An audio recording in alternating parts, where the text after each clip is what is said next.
In today's tutorial, I'm going to show you how to hopefully resolve if your Windows 11 or Windows 10 laptop, tablet, or desktop computer is not detecting a fourth monitor on your device. So this should hopefully be a pretty straightforward process here, guys. And without further ado, let's go ahead and jump straight into it.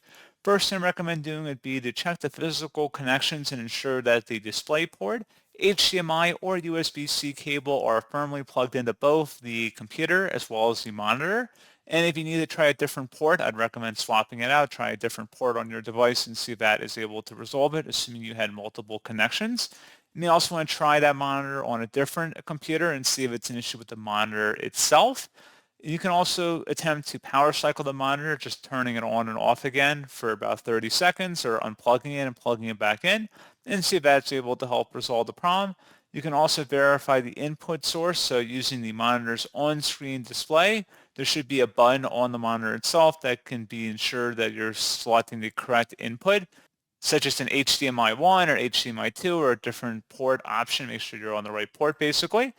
And then one other thing we can try, if you right-click on the desktop and select Display Settings, scrolling down underneath Scale and Layout, there should be something that says Multiple Displays. Click the drop-down and then select where it says Detect Other Display. Select Detect, and then see if it's able to detect the monitor, and then hopefully you should be good to go. So as always, thank you guys for watching this brief tutorial. I do hope that was able to help you out, and I do look forward to catching you all in the next tutorial. Goodbye.